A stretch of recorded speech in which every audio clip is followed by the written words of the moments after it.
I'm sure at your house you're going, freedom is coming tomorrow. Good evening and welcome to Real Talk with Anele on SABC3, where the stage is yours. Now that was a clip of the stage performance of the iconic Sarafina at the 1988 Tony Awards, okay? I'm just gonna repeat that. The Tony Awards, the biggest awards on the planet for stage work. It is impossible to speak about musicals, theater, and the captivating lyrics of the South African struggle songs without mentioning the name Dr. Mbongeni Ngema. His depiction of the spirit of black South Africans, young and old, under apartheid rule is truly reflective of the time and the lives that were that era. Who can forget Sarafina, the musical that made it into the history books as the genius idea? He received his honorary doctorate from the Good Shepherd College of Religion, Culture and Skills Training in November 2013. And just this last Saturday, he was honored with a Lifetime Achievement Award at this year's Summers. One of his other stage classics, Wozze Albert, is back by popular demand at the Joburg Theatre. Later on in the show, we've got the stars of that play, Dlamini, as well as Segomotso, Modise. They'll join us. But for now, please welcome Master Shela, okay? Veteran of all things theater and music, Dr. Mbongeni Ngema. How are you? I am so happy you are here. I don't think you understand, like, happiness is nails. You see, this is what I was saying, that every time I speak to people about you, I'm like, Mara guys, Mbongeni Ngema, who taught him Shela, hey? No, please tell us who taught us, because in your songs, you know, you speak and then it almost feels like you're only speaking to me, and I'm like, yeah, no, Tatangam, he's talking about me. Wow, well, that's nice. Those are my photos. Can you see now? Stimela Sasazola, huh? Tanda no muvuta, baby. Yo.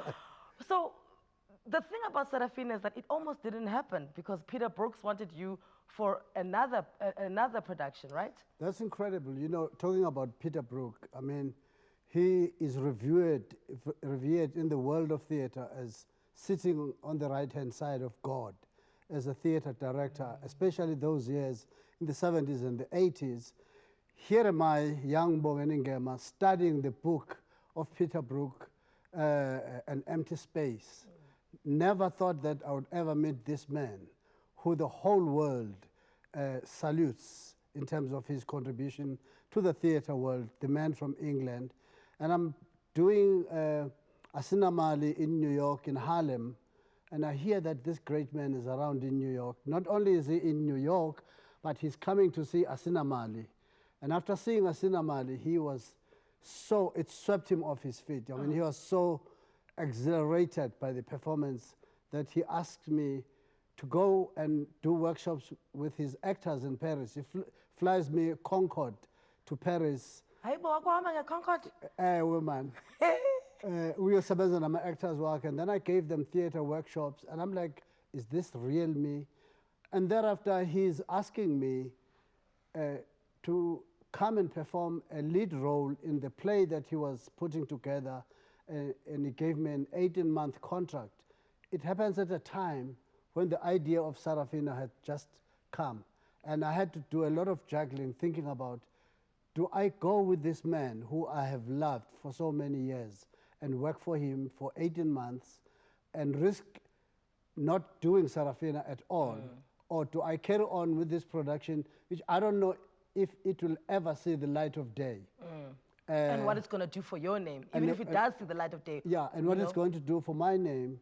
And, you know, one day Peter Brooks says to me, you know, Mbongeni, he even flew to South Africa to come and convince me. Yeah. We're sitting in a hotel in Johannesburg, downtown, and he says to me, Mbongeni, decisions are like apples. When an apple is ripe, it will fall. And indeed, when that apple fell, eventually I had to turn him down and start this new production, which was finally going to be called Sarafina, and the rest is history. The rest is history. And you know, the beauty of Sarafina is not only is the story timeless, powerful, but even if you cannot watch the movie every day, right? You can listen to the soundtrack every day because the soundtrack is as powerful as the movie itself. So for you, Out of that body of work, which song speaks to you the most? In Sarafina? Yeah. I think, well, it's a hard one. They all speak to me. But I think freedom is coming tomorrow. Yeah. And I'll tell you why. It happened at a time when that song came to my head. No one believed at that time that we'd ever be free in South Africa. I remember the first performance at the Market Theatre when that song came, and then we went to interval. Barney Simon, who was my mentor and artistic director at the Market Theatre, he calls me aside. He says to me, Mbongeni, do you believe that freedom will ever come? Oh. And I say to him, why? He says, because if you just put in that song to sell your show, and you do not believe in the freedom that it will come, I think you should take that song off the show. And I look at him in the eye, and I had a lot of respect for Barney. And I said, Barney, I believe freedom will come. Little did I know that 5 years later, Nelson Mandela would walk out of prison as a free man. You know, Mamlele Kumalo was here, and I started singing a song to her.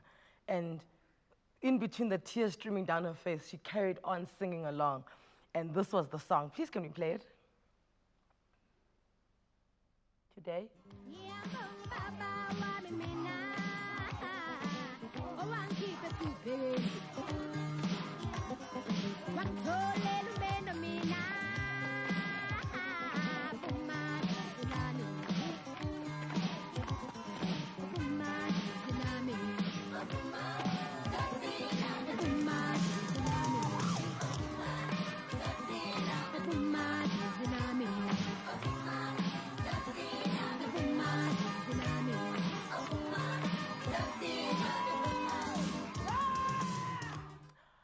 Now, there's a part where you come out there with the guitar and you start saying something. And this is my favorite song in the world, right? Wow. And I need to ask you what you're saying when you're talking about Usano Lubomvu. Do you even remember what you're saying in the song? I don't remember all the words. Some of those would just come spontaneously. Because Upomusha Flate. Oh, I think I say Bam and Tombe Bomvu. I was like singing praises to her. Good heavens. So you said Sarafina comes to you. What's the first thing about writing it that comes to you? Do you want to do the backdrop of kids, the youth during apartheid? Do you want to do a musical that has, you know, more struggle songs? You know, what was the first drop of Sarafina that came to you? You know, this happens at a time when I had written Wozze Albert with Percy and Barney, and it had been a great success all over the world. We had been touring for 5 years, and I'd just done Asina Mali, and Asina Mali hits Broadway, and nominated for a Tony Award. I'm nominated as the best director for a Tony. And in the middle of all of that, I said to myself, I'm also a musician. I'd love to do a production that is not just a drama, but a drama with music. But then I was having a conversation with Mom Winnie Mandela at her house. And I asked her, Mama, what do you think is finally going to happen to this country? And to quote her words, she says to me, Mbongeni, I wish I had a big blanket to cover the faces of the little ones so that they do not see the bitter end. And as I drove out of Orlando, those words kept on ringing in my head, and I began to see images of these young people running in the streets singing "Freedom is Coming Tomorrow." After the break, what happens when you're running late for the summers? Well, President Cyril Ramaphosa accepts your Lifetime Achievement Award for you on your behalf, of course. We'll talk about all of that after the break. Stay with us.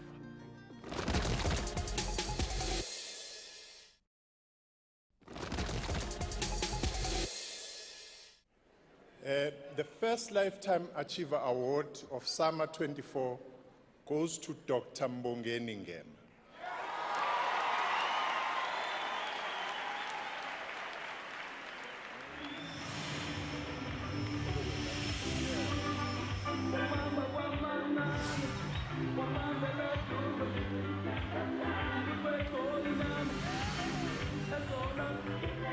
Dr. Mbongeni Ngema is a writer, lyricist, composer, director, and theater producer.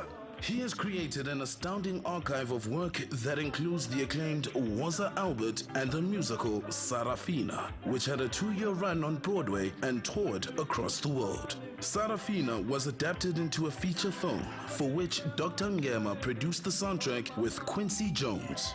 With multiple Tony nominations, a Grammy nomination, and 11 NAACP Image Awards to his name, Dr. Ngema was added to the New York Walk of Fame in 1998.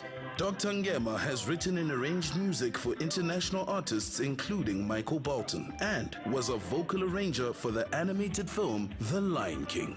He has also composed several music albums, including the much-loved Stimela Sasezola. For his services to music and the arts in general, RISA is honored to present Dr. Mbongeni Ngema with a Lifetime Achievement Award. And welcome back to Real Talk. So, Dr. Mbongeni Ngema, you didn't make it onto stage to give your acceptance speech for that Lifetime Achievement Award. Yes. Tina, we thought you weren't there, and you were there. I was so saddened by it because as I was walking into, I had been to rehearsal for the whole day because I'm rehearsing Sarafina. We are going to perform at the Joburg Theatre from the 14th of this month. Yeah. And we finished late rehearsals and we were held up at a stop and go at Hardebeer Sport Dam. By the time we got there, as I was walking in, they just announced the award. So I felt, okay, it's at least better late than never. I'm here, I will go and pick it up from the president's office in Pretoria. So did you pick it up? I'm still to go. You're still to go. But let's say you did get a chance to be on stage, because, you know, it's your moment. There's people you have to thank. You know, there's moments that you have to remember that brought you to a stage, you know, that big. What would you have said? Well, I would have thanked the people of South Africa for having supported my work for more than 4 decades. Whenever I produce a song or I put a play on stage, it's a roaring success. People still feel the pulse in their veins of my work. They still love my work. And I think nothing can be greater than that over 4 decades, people still love you. And also, I was going to thank the Sama people for recognizing me with the Lifetime Achievement Award. But I was also going to say to them, more is coming. Yes. I'm working on the Nelson Mandela musical at the moment, which I hope to have finished by April next year to bring out to the audiences across South Africa and across the world. And Asinamali, my motion picture, just got a rave review in New York last week, Monday. It was screening there. We'll get an American distribution, and it's coming out to all the Kiniko cinemas and New Metro on the 3rd of August in South Africa. What can you never leave out when you are re-putting, because when you're redoing your plays, I mean, you started in the 80s and now in 2018, so you're right when you say 4 decades, but the cast changes, right? Yes. And, you know, the tonality, but what can you never change about a play? Everything else can change, but there's one thing you must keep the same. The story, because my plays tend to be classical pieces. You never tamper with a classic. You keep it as it is because it was written at a certain point in time during a certain period of history. Like Wozze Albert, you can't change it. You can't suddenly do a 2018 version of Wozze Albert. You know, like Shakespeare, you can't say Shakespeare in 2018. Yeah. Asinamali, Sarafina, I mean, those are classical plays. Yeah. So you keep the story. Speaking of classics, you know, when you were announced as, you know, the Lifetime Achievement, I think the entire country knew that, you know, this is one of the reasons, you know, you were given the Lifetime Achievement. Can we roll that, please? Have you ever been to a wedding and this song doesn't play? In fact, someone was saying earlier that second to the national anthem, this is South Africa's national anthem. This is South Africa. And then everyone just... Everybody stands up wherever you are. Wherever you are. So when you are at these parties and this song plays, do they look at you and they expect you to start performing? Yes, they do. And I become so shy because, You know, it's one thing when you're on the stage, you are in a different world. Yeah. But if it happens, you're in a party amongst people, you know, you're a different personality and character altogether. So I'm very excited about this Mandela play that's coming out because we understand, you know, him being, it's his 100th year that he would have been alive. It will get traction. The story is good. But I want to know, what have you gotten better at doing? Because Wozze Albert 1988, Sarafina also 1988. You were already a genius, you know, you were already a maestro, right? So the years can only be better. What do you know for a fact that you're better at doing now than you were back then? I think I'm sharper in the arc of storytelling. I know when to make people cry, that at that minute I want you to cry, and at that minute I want you to laugh. So I think I have mastered the technique of storytelling. Yeah. Like, you know, I remember my grandmother, my great-grandmother, in fact, not grandmother, was an excellent storyteller. She would be telling me stories around the fire at night, and while I was up there, taken by the story, she would say, okay, we'll pick it up tomorrow. And when I grew up, started doing drama and theater, I realized that, oh, she was such a dramatist herself. Yeah. She knew where to leave me at the Yeah. right moment before I got bored. And the key is to always leave them wanting more. Yes. Right? Yes. So I know you're getting a little bit older. I'm not saying you're old. I'm saying you're getting a little bit older. Matured, like, Yes. like old wine. There you go, like fine wine. That's the one. What are your concerns when it comes to theater, arts, music, entertainment in South Africa?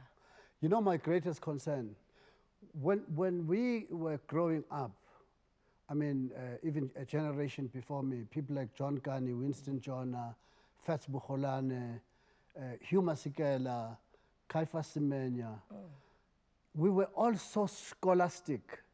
We wanted to learn from the older people.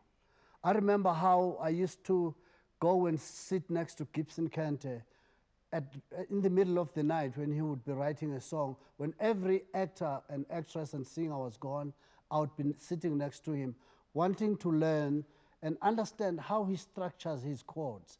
Because I found that his melodies and his harmonies were very intriguing. And I wanted to learn that. I was a musician myself, but I could never compose like him. So in order for me to be as good as he is, I had to sit next to him day in to day out, month after month, to actually even understand him so that I can then put my own talent into the technique that I have learned from him. And the younger people of today in music, in theater, I find this unbelievable laziness that people don't want to learn from the older generation, that the young people would rather take a shortcut and do a 1 or 2 line song and talk instead of going to train the voice to sing, but they would rather say, yo, yeah. I mean, something that's not going to last like Stimela Sasazola, like Stimela that Brahu composed. Yes, Which yes. even to this day, when he says, there's a train, That counts. you want to listen to that song. 45, 50 years later, there is this embedded laziness in the youth of today that I wish they can be taken to music schools, taken to drama schools, someone must just push them to go to theater workshops and understands the art of writing a play and the art of performance. So what you're saying is that even with talent, there needs to be schooling and patience, because I think we lack patience. There has to. You have to sharpen your instrument as an actor. I mean, there's a few young actors today that understand the art form, that you have to sharpen your skills. But I mean, it's only a handful. A lot of young people don't want to learn. Yeah. When you went back and you starred in the Zulu, because you wrote that and you felt that you needed to be in that play because there were certain things that needed to be delivered, you know, in somebody that understands it. Did you have to go back to sharpen your acting? I did. As a matter of fact, I had to go to the gym every day because I knew I would be alone on stage. Topless? Topless with a guitar player there. And I would be standing there for 1.5 hours without interval, delivering the lines. So I had to work on my abdomen and breathe properly. I had to work on my voice to make sure that my voice doesn't go 8 performances a week, 6 months in performance. It's important for an actor to sharpen your skill. I mean, Robert De Niro, I was off Broadway a few years ago, and here's this man who comes for a call to do a movie and he gets paid $30–40 million. He was in a small 70-seater theater, almost earning nothing. He didn't want money, but he wanted to go back to the stage to sharpen his acting skills. I mean, where else are you going to get wisdom like this? Listen, Ngema takes a breather, but he's not going. He's going to return later in the show when we wrap things up. After the break, we meet the cast members of Wozze, Albert. And don't forget, Real Talk with Anele want to give you a chance to bag yourself one of the Huawei P20 Pro phones. This is how you can win. Real Talk, Huawei and MTN are partnering up to celebrate the release of the new Huawei P20 series. The Huawei P20 Pro, the world's first triple Leica lens camera, is partnering with MTN, SA's fastest mobile network, to help you capture the best moments with your friends and family. We'll be capturing timeless moments and connecting with people in need while giving you the chance to win the Huawei P20 Pro and 10 gigabytes free once-off MTN data. So tune into Real Talk for your chance to win.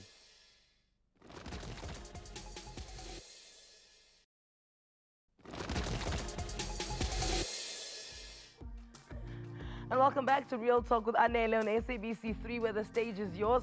There are not enough words to acknowledge and show gratitude for all of those who fought the struggle in South Africa through the arts.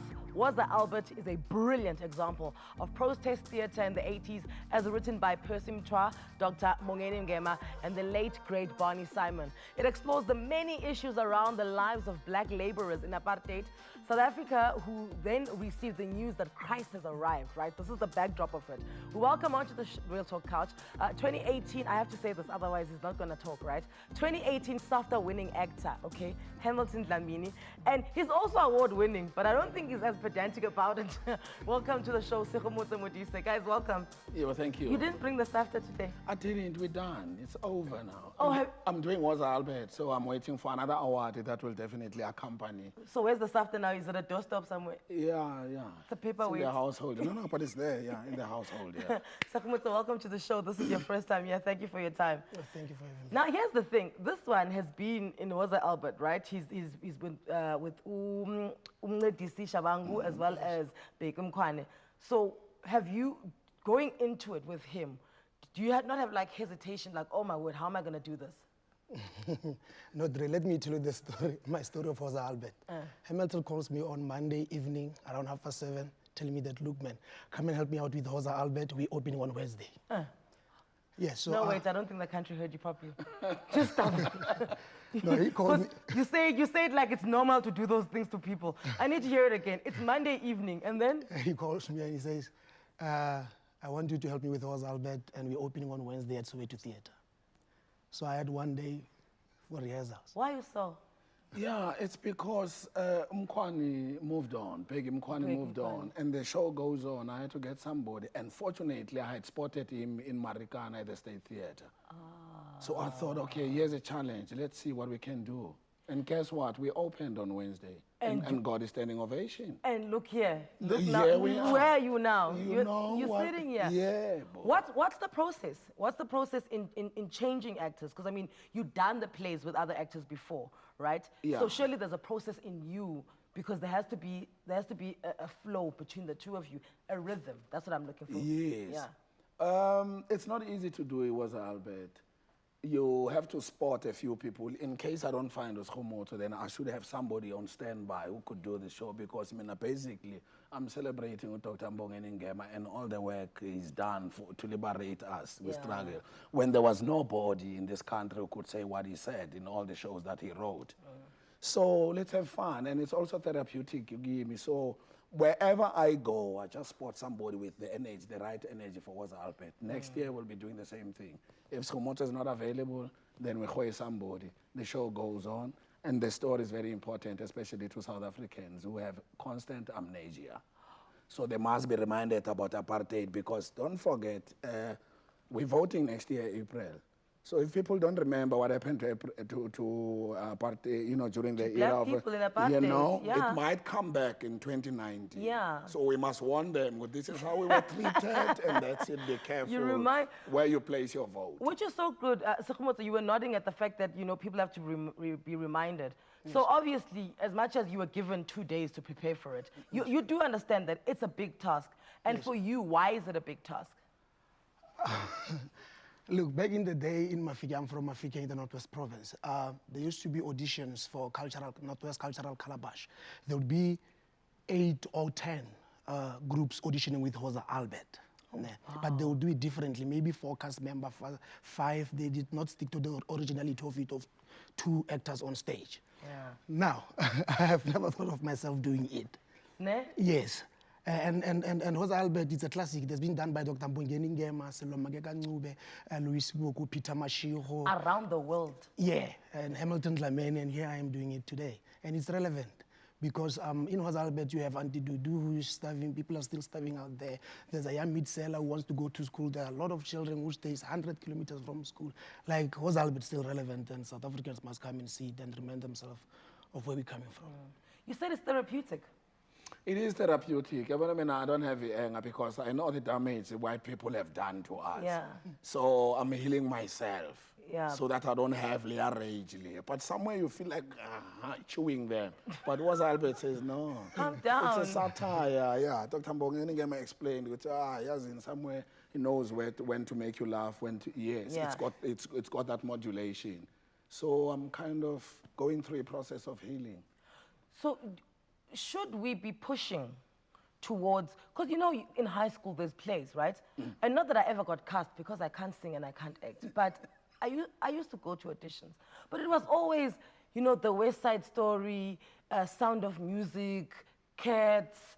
You know, there was never a time when we were allowed as high school students to dive into these plays. Why aren't we pushing to make these plays relevant in high schools as well? Because like you say, there's a message in these plays. There's a problem currently because this is a set work for private schools, but schools in the township do not learn Wozze Albert. Instead, they're learning Shakespeare, who is far away from us. I was badly disappointed. Last year, we went to Maurice Isaacson, and they were learning Shakespeare, and that's where the struggle started. I would say it's a machine enough from there. But these kids were going die, and think, where is Wozze Albert? This is where everything started. We're celebrating our heroes. So it means there's a problem with the HODs. Yeah. So we must tell our HODs, please, Ketani Wozze Albert, so that these kids can understand where this country comes from and where it's going. And why it should go there. And then our MEC now, Panyaza, funeka ifake ibe national. Let's celebrate our own. Yeah. Yeah, Segomotso, you were talking about, you know, in Northwest where they'd have auditions and all of that. When was the first time you were finally on stage? In 2006 at the Windybro Theatre, doing Mpumelelo Polokhood Bombs Cuts. Yes. And what did that first experience of, I hear they call it the plank, hitting the plank when you're on stage. What did that first experience of hitting the plank, what has it taught you that you have to keep till today in order to pull off, you know, plays like Wozze Albert? Well,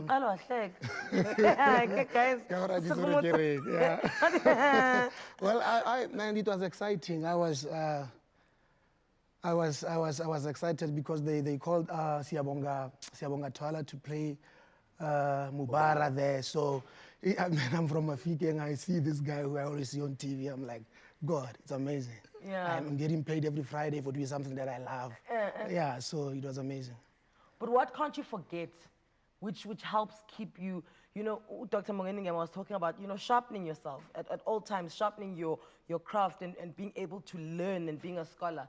But your first play will always teach you something that you keep on using in every play that you do. You know, when I go to Pretoria to State Theatre, I was from, I had background of community groups. So when you got into the rehearsal space for the first time, they gave us script. So we used to improvise, we did not use scripts. So when I struggled to read, so there was Paul Grootboom is the one who called me aside and said, look man, he said to exercise for life now. I'm like, no, and he said, other directors won't be patient with you like I am. So read a lot, study, watch films to improve your skill.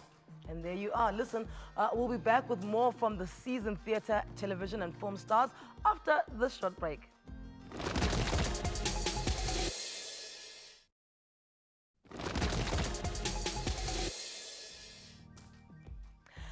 And welcome back to Real Talk with Anele right here on SABC3. The stage is yours.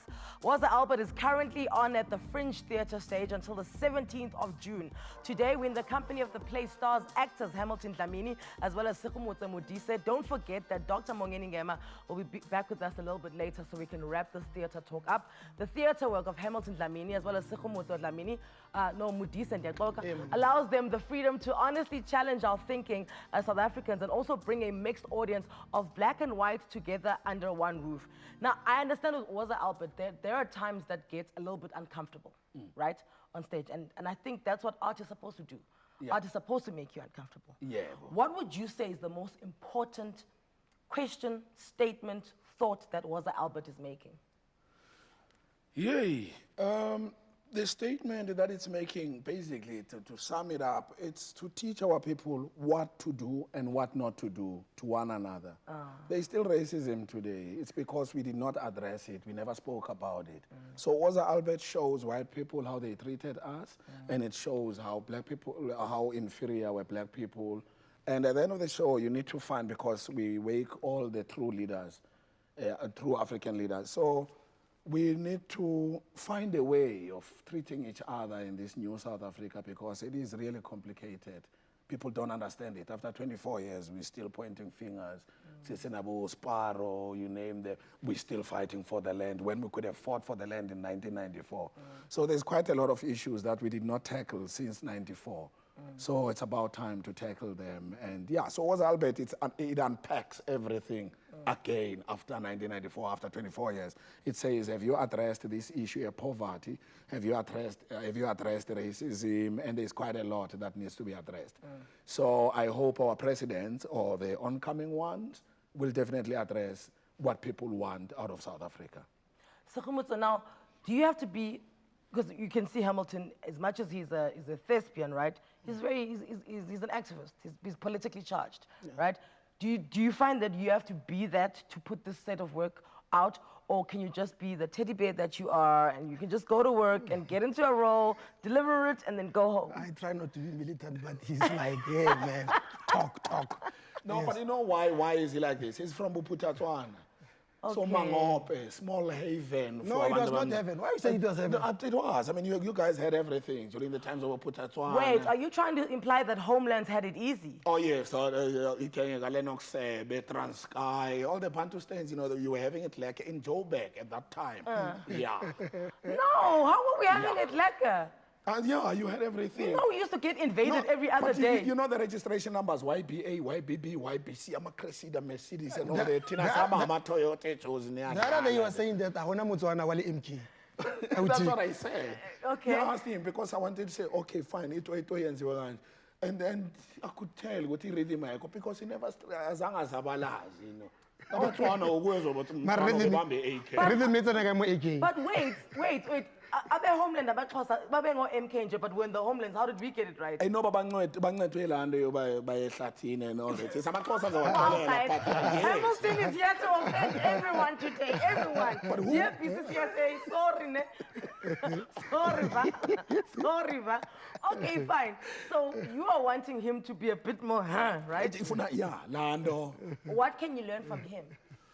I could learn that I mean, like for instance, you feel disappointed with Hey, man, what are you saying about me on national TV? This guy. No, but no, I'm not saying as in really me automatically my engine be contagious. Yeah. But yeah, we feel it, okay. But it's fine. But you haven't answered my question. Okay. What do you learn from Segomotso? You're spending all this time with him, you know. There's no ways that you can spend so much time with such an excellent character. Hence, you took him out of Marikana there at the play and said, I want him to be with me in Wozze Albert. There's an essence in him that you are liking, and you actually wish you had a little bit of it. That's why you pick people to work with you. Yeah, like Dr. Mbongeni Ngema said, with the generation, you think they think they know everything. So I didn't expect that kind of energy from him. I was expecting that microwave energy. 2 minutes. Yeah, no, but he's got that. Yeah, say it again. Say it again. No, he's got the drive. He's got the energy. Yeah. Segomotso, ayazi nyani toy toy? Ha, ke itse toy toy. Kwasibonisa. Ke fela gore Hey. Who left? Who right? Listen, Dr. Mbongeni Ngema will be joining Hamilton and Segomotso in this madness on the couch after the break. This whole week we've been asking you we've been talking to you about how you can get your hands on one of the Huawei P20 Pros. Remember, you and I have been talking about this for a while now. Well, I'm going to remind you again because I want you to win. Have a look. Real Talk, Huawei and MTN are partnering up to celebrate the release of the new Huawei P20 series. The Huawei P20 Pro, the world's first triple Leica lens camera, is partnering with MTN, SA's fastest mobile network, to help you capture the best moments with your friends and family. We'll be capturing timeless moments and connecting with people in need while giving you the chance to win the Huawei P20 Pro and 10 gigabytes free once-off MTN data. So tune into Real Talk for your chance to win.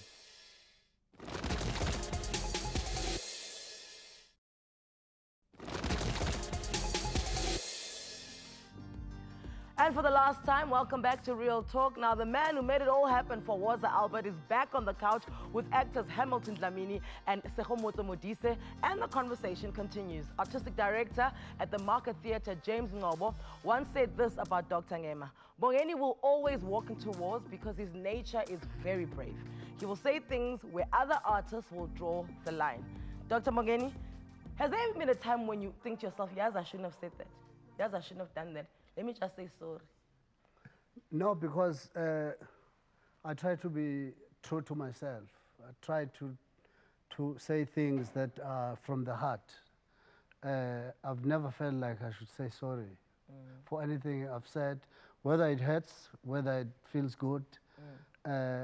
If it's about a work of art, that's what it is. When you hear that, okay, Wozze is going on stage again, you know, if you had to write, you know, these two gentlemen a letter so that they can get it in their change rooms before they go on stage for the first time with Wozze, what words would you put into that letter? I would say to them, you know, Hamilton was talking about the Transkei right now during the break, what was happening in the Transkei, the Ciskei, the Buputatswana. You know, Percy and I ran from Joburg, from the special branch, and we went to Durban because we were going to be arrested here. We were followed. Then we ran from Durban because we were followed, went to the Transkei. We thought it was safe in the Transkei. And little did we know while we were writing Wozze, that the lady that we were living with in the same room was a member of the special branch police. Whoa.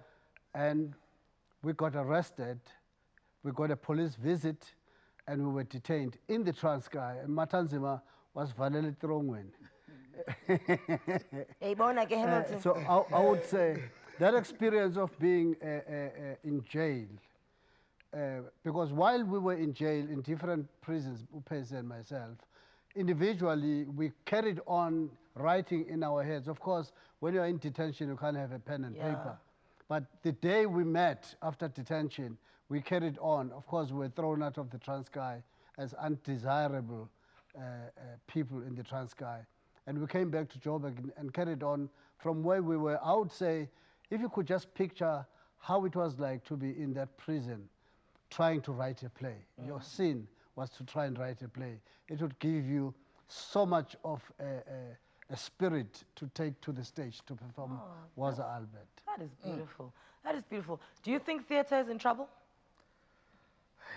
Yeah, I think so, because there's no enough space for all of us, I think, and there's not enough resources for us to tell the stories that we want to tell.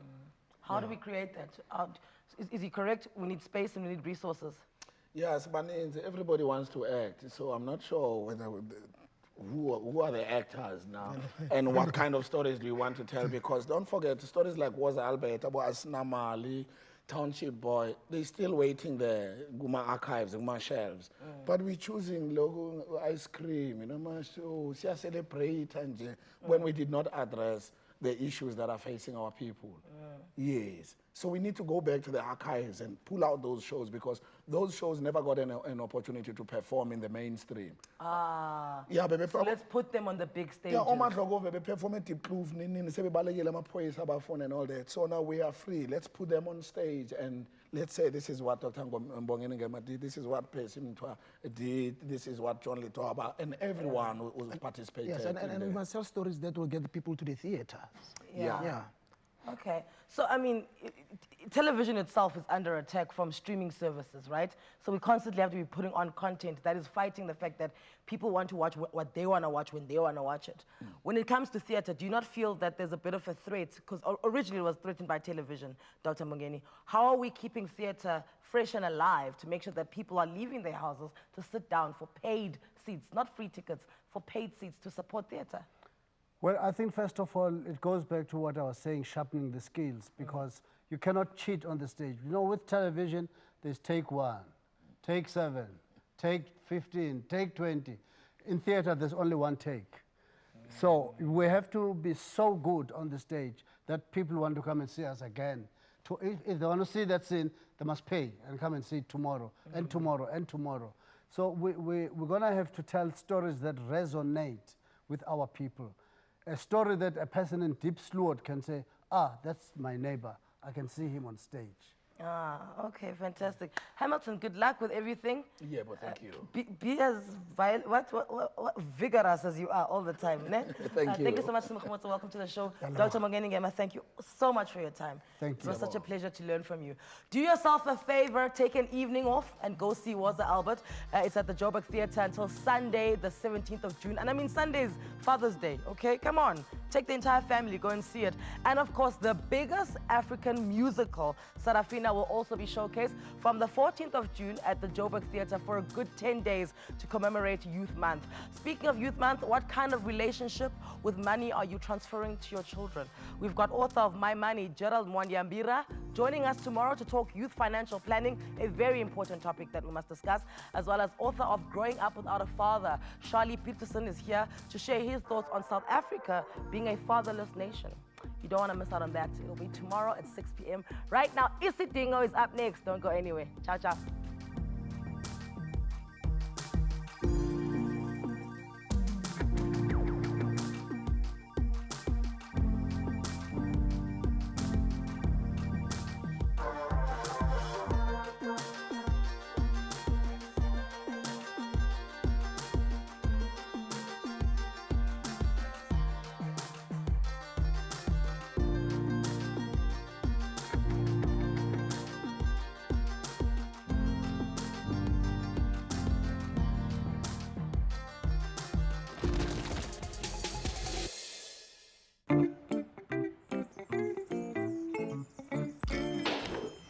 Cheeky.